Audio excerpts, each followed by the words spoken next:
નવી ટેકનિકો દુનિયામાં આવી જઈ છે, રોજે રોજ આવે છે. કાલે સવારે બનશે એવું કે 2 કે 5 વર્ષમાં એકાદી ટેકનિક એવી આવશે કે સોલાર વીજળી જ આજે ભલે એનું ઉત્પાદન કિંમત એ વધારે છે, કાલે એ કિંમત ઘટી પણ શકે. કાલે 5 કે 7 રૂપિયામાં સોલાર વીજળી પેદા થાય એવું થશે. આપ 25 વર્ષ સુધી 15 રૂપિયામાં જેની પાસેથી ખરીદવાની પીપીએ કરીને આગળ ચાલશો, એની અલ્ટિમેટ ઇફેક્ટ એ આવી કે આજના આ વખતના બજેટમાં 20 પૈસા ઇલેક્ટ્રિસિટી ડ્યુટી આપે વધારે નાખી, આમ ગુજરાતી ઉપર નાખી. એનો બોજ કોના પર જવાનો છે? એ ગુજરાતના પેલા સામાન્ય માણસ પર આપે બોજ નાખ્યો. એ બોજ આપ ટાળી શક્યા હોત, એ બોજ નાખવાની જરૂર નહોતી. આપે લિમિટેડ રીતે ગયા હોત અથવા ટ્રાન્સપેરેન્ટ ગયા હોત. અને અધ્યક્ષશ્રી, મને એ નથી સમજાતું.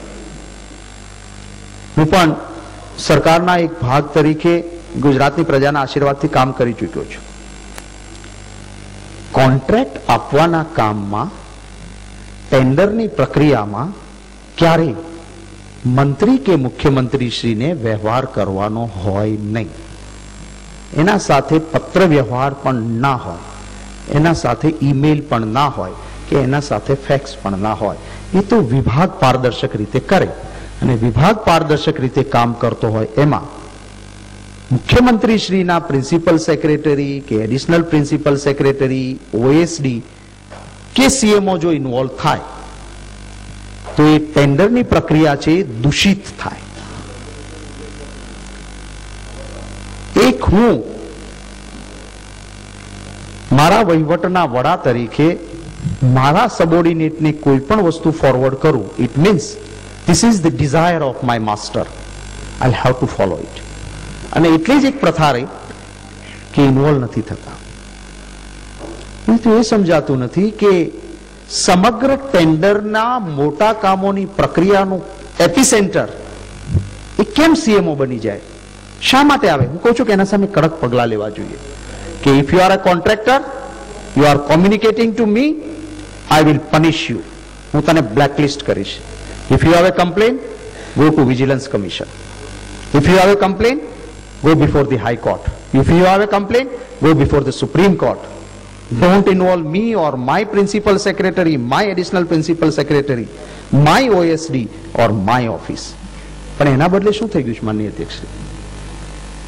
અધિકારીને તો મળે છે એક કંપનીનો માણસ થઈને, એને મળી આવે છે, એની અરજી દે આવે છે, અને એ અધિકારીશ્રીને મળ્યા પછી એની દરખાસ્ત સ્વીકારાતી નથી, પેન્ડિંગ રહે છે.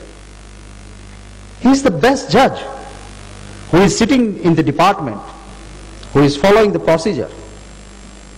He is not accepting his proposal, and that is why એ માણસ જે ગુજરાતી નથી, જે હિન્દુસ્તાની નથી, જે લંડનમાં બેઠો છે, એ માણસ એક એવા માણસને પકડે છે કે જે માણસનો એક શબ્દ મુશ્કેલી પેદા કરી શકે એમ છે. આ પૂરક માંગણીમાં જ છે ને, સોલાર એનર્જીમાં છે. પ્રફુલભાઈ, તમે ક્યાં નીતિનભાઈના રવાડે ચડો છો? એ કહે છે એ તો સમજીને તમને ચડાવવાની વાત કરે છે, ત્યાં બેઠા બેઠા પાછળ છેક સળી કરવા જાય છે. સારા માણસોને બગાડે નહીં તો બી ઘણું છે. અને અધ્યક્ષશ્રી, હું સોલાર એનર્જીના આ મુદ્દા પર જ છું. અને ના, મને ચોક્કસ ડર છે નીતિનભાઈથી છે જ કે એ વાયરસ બીજે જશે તો આ ગ્રહ નહીં સંસદીય રીતે ચાલે. સંસદીય બાબતોના મંત્રીશ્રી, આપ તો સંસદીય બાબતોના મંત્રીશ્રી છો, અને સૌથી મોટી ચિંતા એ છે કે આ એપી સેન્ટર વાયરસનું છે એની બાજુમાં તમે બેઠા છે. સાહેબ, એ બોલ્યા માન્ય અધ્યક્ષશ્રી, કદાચ કોઈ જુનિયર સભ્ય બોલે ને, આપણે દૂર કરીએ છીએ. ચાલો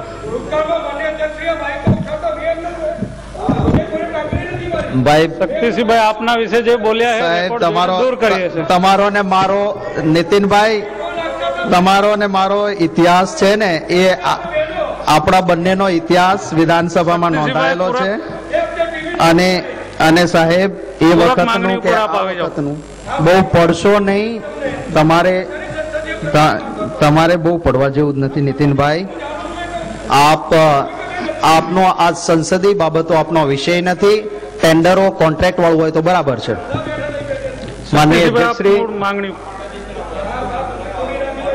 માનનીય અધ્યક્ષશ્રી, એક જવાબદાર મંત્રીએ જે વસ્તુ રેકોર્ડમાં ન હોય એનો ન ઉલ્લેખ કરવો જોઈએ. માન્ય જોશી, મેં શું કર્યું હતું એ રેકોર્ડમાં હોય તો બતાવે, રેકોર્ડમાં ન હોય એનો ઉલ્લેખ ના કરાય. તમારી નજરો ક્યાં ક્યાં ચાલે છે, નર્મદાની જમીનો છૂટી કરવામાં શું કરો છો એ રહેવા દો ને ભાઈ, યાર રહેવા દો ને. વ્યક્તિગતમાં ઉતરશો નીતિન તો શક્તિસિંહભાઈ આપ. माननीय अध्यक्षश्री, शीशे के घरों में रहने वाले पत्थरों के घरों पे पत्थर नहीं फेंकते. જે ટેન્ડરો ને જે ધંધા કરીએ છીએ એમાં વ્યક્તિગતમાં અમે નથી જતા. અમને લોકો આપીને આવીને જાય છે અને એમાં નહીં પડો તમે. માનનીય અધ્યક્ષશ્રી, હું પૂરક માંગણી ઉપર આવી જાઉં. માનનીય અધ્યક્ષશ્રી, હું તો માનનીય અધ્યક્ષશ્રી, કોઈ જુનિયર મેમ્બર બોલે I can understand. If it's a junior member, I generally ignore that person. But a senior minister is interrupting like this. I cannot tolerate. I'll have to reply them. माननीय अध्यक्षश्री, તમે ધ્યાનમાં નહીં આવો આત્મારામભાઈ, હું શું રાખું. આત્મારામભાઈ, હું સમજી શકું છું તમારી વ્યથા. માનનીય અધ્યક્ષશ્રી, હું એ કહેતો હતો, માનનીય અધ્યક્ષશ્રી, હું એ કહેતો હતો કે એ પછી, and it is a fact, it is a fact, and I am ready to face any prosecution. એક એવી ઈમેલ આવે છે કે જે માણસનો એક શબ્દ આપણને મુશ્કેલ કરી શકે એમ હોય. માનનીય અધ્યક્ષશ્રી, માત્ર ને માત્ર આ સોલાર પાર્કમાં જે પીપીએ થયા છે કઈ રીતે થયા છે, અને જો હું એની વાત ના કરી શકવાનો હોઉં તો હું પૂરક માંગણી પર બોલી જ ના શકું. હા, હું હમણાં આના પર કોઈ નર્મદાની વાત નથી કરતો. માનનીય અધ્યક્ષશ્રી, હું એ વાત કરતો હતો કે જે પીપીએ થયું હીરોઝ એન્જિનિયર ગ્રુપનું, માનનીય અધ્યક્ષશ્રી, એ પીપીએ, માનનીય અધ્યક્ષશ્રી, અહીંયા વિભાગના અધિકારીની પાસે પ્રપોઝલ પેન્ડિંગ છે. એક ઈમેલ આવે છે. કોને ઈમેલ આવે છે? કેમ ના થાય સાહેબ? આમાં ના થાય તો હું ક્યાં કરું વાત? આ વાત હું ના કરું તો શું કરું? સોલાર એનર્જીના પ્રોજેક્ટ હીરોઝ ને તમે, અરે સાહેબ, સીધું ઉપસ્થિત થાય છે. જો આ વાત પણ ના કરવા દેવાની હોય તો અમારે આ ગ્રહમાં બેસવાનો અર્થ જ નથી રહેતો. પછી આ પ્રોજેક્ટમાં પીપીએ થયેલા હીરોઝ એનર્જીની હું વાત કરું છું. માનનીય અધ્યક્ષશ્રી, મને તો એ જ ખ્યાલ આવતો નથી કે આ ધમકીઓ વાળી વાતો કરતા પહેલા અમે તો સ્વીકારીને અમુક વસ્તુ ચાલી. માનનીય અધ્યક્ષશ્રી, મારે હાઉસમાં બોલવામાં કેટલાક મુદ્દાઓ એવા હોય છે કે જે સીધા અહીં લાગી જતા હોય છે, કારણ કે એટલે એમને ચચળે છે. માનનીય અધ્યક્ષશ્રી, હું આમાં બોલવા માટે અધિકૃત છું અને હું મારી અધિકૃત વાત કરું છું.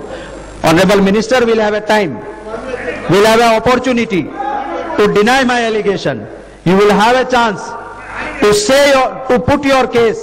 And अरे भाई, હું રેડી હોઉં ના હોય. If you have a remedy available, go and prosecute me. If you have a remedy, if your law is in your hand, I am ready. ભાઈ, કાયદો, ભાઈ, અમિતભાઈએ એમ નહોતું કીધું કે કરો. ગુનેગાર હતા તો ભોગવ્યું ને. હું ગુનેગાર હોઉં તો ફાંસીએ ચડાવજો ને. શક્તિસિંહભાઈ, ત્યારે પછી યાર માન્ય સાહેબ, એ જરૂરી છે. they are disturbing me. I am not disturbing them. મંત્રીશ્રીના પોઈન્ટ ઓફ ઓર્ડર ઉપર શક્તિસિંહભાઈ. માનનીય અધ્યક્ષશ્રી, હું પૂરક માંગણી એ સોલાર એનર્જીની છે, એની એ નવી સેવા છે. એ સેવાને આ વિધાનસભા પૂરક માંગણી તરીકે ખર્ચ મંજૂર કરે છે અને એ કંપાસની બહાર હું એક ડગલું નથી ગયો. માનનીય અધ્યક્ષશ્રી, હું સમજી શકું છું મુશ્કેલીઓ. માનનીય અધ્યક્ષશ્રી, મારું કહેવાનું એટલું જ છે કે કેટલીક નીતિમત્તા તો આપણે રાખીએ. અને એ નીતિમત્તા પણ આપણે નહીં રાખીએ અને દરેક સ્ટેજે દરેક જગ્યાએ કેટલાક કંઈક સમીકરણો માટે જો વિધાનસભાના ગ્રહ પાસે માંગણી લઈને આવી પૂરક, તો માનનીય અધ્યક્ષશ્રી એમાં રાજ્યનું કે રાજ્યની આમ જનતાનું હિત રહેવાનું નથી અને માટે માનનીય અધ્યક્ષશ્રી હું આ પૂરક માંગણીનો વિરોધ કરું છું. માનનીય અધ્યક્ષશ્રી, પૂરક માંગણી 43, 57, 78 અને 93 એના પર બોલી શકાય એમ છે, પણ મારા પક્ષના બીજા માનનીય સભ્યશ્રીઓ બોલવાના છે અને એટલા માટે એ માંગણીઓ પર હું વિસ્તૃત બીજી વાતમાં પડતો નથી, પરંતુ એટલું ચોક્કસ કહું છું કે આ જે પૂરક માંગણીઓ આવી છે માનનીય અધ્યક્ષશ્રી, એ પૂરક માંગણીઓ એ હમણાં આયોજનના કામો માટે આવી હોત ને, પ્લાન એક્સપેન્ડિચર માટે આવી હોત ને, મેં એનો બહુ વિરોધ ના કર્યો હોત. પરંતુ આ પ્લાન એક્સપેન્ડિચર નથી, નોન પ્લાન એક્સપેન્ડિચર છે. એનાથી કોઈનું હિત થાય એવી પરિસ્થિતિ નથી ને પ્લાન એક્સપેન્ડિચર નથી. એટલા માટે જે આપે માંગણીઓ લાવ્યા છો, પણ બચત જે છે કયા કામોમાં ક્યાં થઈ છે એનું નિયંત્રણ પણ વિભાગ ઉપર નાણાં વિભાગનું રહે, એ જ શબ્દો સાથે માનનીય અધ્યક્ષશ્રી આ માંગણીઓનો વિરોધ કરીને વિરમું છું.